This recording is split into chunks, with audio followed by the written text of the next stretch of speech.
Hi everyone, and welcome back to my YouTube channel. I took a couple weeks off because, to be honest, I was feeling a little uninspired.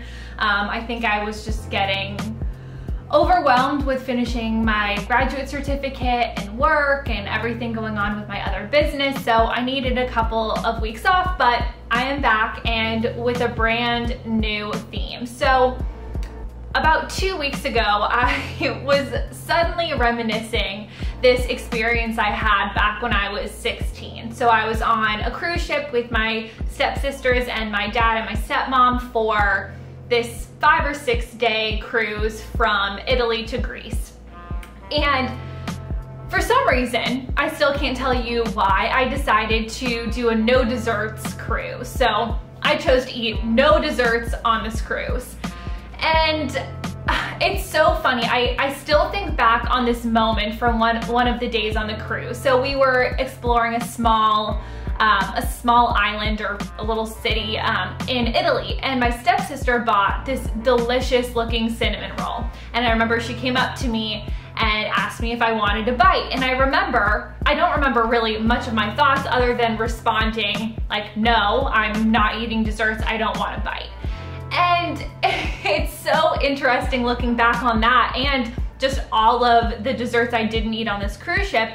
And I really would have described myself as having a lot of willpower, having a lot of discipline, having a lot of self-control in that situation. But now, with the benefit of hindsight, I regret not eating dessert. I was in freaking Italy and Greece and I wasn't eating the dessert, and I really, I don't like to say I regret things because I don't know how I feel about the word regret, but I do regret not having that bite of cinnamon roll. I do regret not eating desserts on the cruise ship.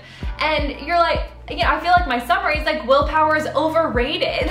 Like, I missed out on these amazing experiences because I was so sure that this was the right thing to do. So that story begins my journey 2 weeks ago into looking at the research around willpower. So this video today is going to be looking into what is willpower and what does it mean to have it or lack it. So if you're a human being, I'm sure at some point you've labeled yourself as having willpower or lacking willpower. I certainly have had both experiences. I even think back to my old apartment. We used to joke that my 2 other roommates on the willpower scale, one roommate had a ton of willpower, the other roommate did not have very much willpower, and I was right in the middle. But like, what does that mean? I feel like so often we use willpower in reference to diets and to fitness. If you're sitting on a couch all day, you lack willpower. But like, what does that mean in the first place? So, willpower, what's the definition, and maybe what are some other words we can use to really understand the depth of willpower? Willpower is a concerted effort to resist impulses or temptation. So other words to be on a similar vein would be like self-control or discipline. Essentially just this concept of controlling your behavior for maybe an ultimate outcome. Ironically, the term willpower really came from early Christianity and thinking about moral sins and upholding moral standards. So it was kind of re-upped again in the 19th century with the beginning of the self-help movement, which I'm sure you all know is very much thriving today. And then it was brought again more in the 21st century when we were looking at delayed gratification and the research around delayed gratification. So I know I've heard a lot about willpower, and one thing I had heard, which is kind of why I was so interested in it, is that willpower is a limited resource that can be depleted or overused. And there's a lot of research to support that concept. A famous psychologist did a research study where he had a couple college students and he put in front of them a plate of cookies and a plate of radishes. And he said, you can't have the cookies, but feel free to have as many of the radishes as you want. And then in another room, he gave them a plate of cookies, another group of students, and said, have as many cookies as you want. And afterwards they did an intellectual assessment, and the ones who did not have to resist the temptation of the cookies did a lot better on the assessment. So this psychologist's takeaway is that your willpower can be depleted or overused, which then can lead to less output later on. But there has been a lot of pushback in recent years on whether or not willpower is actually a limited resource. A meta-analysis in 2015 found that a lot of that research was biased or problematic, or the sample sizes were so small it could not be generalized. So there's definitely been a lot of controversy in the area of willpower and the advice we're giving to people on improving or increasing willpower in the first place. So my take on the research, as well as a lot of other psychologists now, is that willpower, thinking of willpower as a limited resource, is just really not that helpful, because as with any behavior change concept, if you just think about willpower as like a resource, as something you can increase or decrease, you're ignoring our body's priorities, our shifting motivations, and our different needs at any given time. So they call this intrapersonal bargaining, where all of these different priorities are constantly either stressing us out or calming us down or trying to get our attention.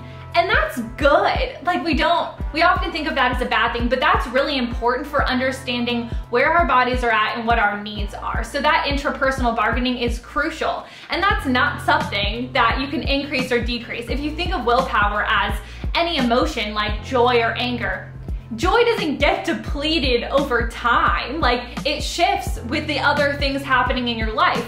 Why would willpower be any different? Willpower doesn't increase or decrease based on a limited resource, just like any emotion would never increase or decrease just based on overuse or underuse.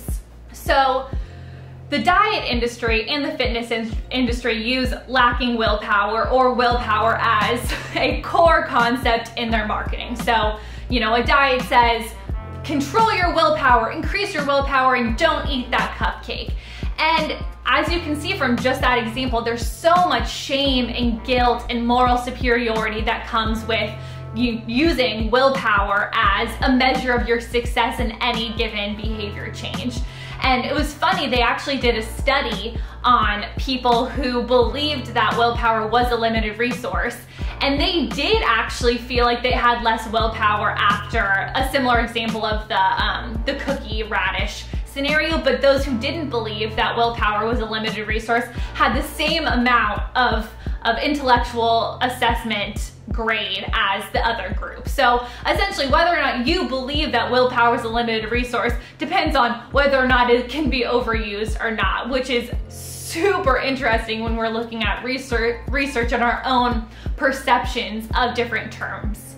So in these videos, I focus a lot on the language the fitness industry uses, because I think it's important to be critical of why they're using this language. So lacking willpower is, again, putting it on you. It's saying you lack willpower, that's why you can't stick with our diet. You lack willpower, that's why you can't finish this workout plan. And I want to say, and just big reminder here, behaviors do not exist in isolation. Your health is not just determined by your individual behaviors.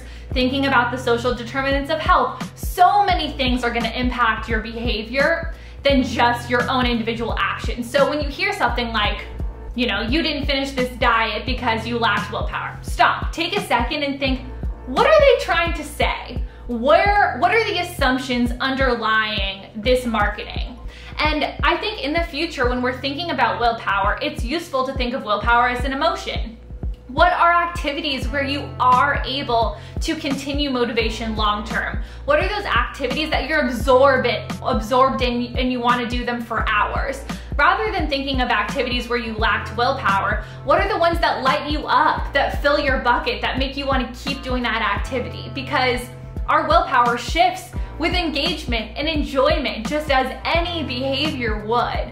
So remember, when you're thinking about this concept, that you need it to serve you. So, I talked about on the podcast, on the Fuck Wellness podcast, about discipline and how I want to be disciplined in listening to my body. I want to be disciplined in respecting my needs. I want to have willpower in situations where I need to serve my own needs and listen to myself. So again, reframing those concepts to fit what you need, because guess what? The diet industry and the fitness industry don't know what you need. They will literally never know what you need. You are the only person who will know what you need. And I get it. It's a hard concept. You are definitely going to get in your head about this, but unlearning these concepts is getting us one step closer to being in touch with our intuition and our bodies and what brings us joy. So remember, these things are very hard, but trying to unlearn some of that language is really crucial. You are doing the best you can, and trust me, I'm giving you mad validation for that. So I did not do this by myself. There's so much research to support all the things I said in this. I will link the articles that I used to come up with this, as well as I wrote a blog post, so that will be in the description. If you have any ideas or fitness topics or language around fitness that you think would be really interesting for me to look into, put that in the comments. Other than that, thank you all for listening and have a great rest of your week.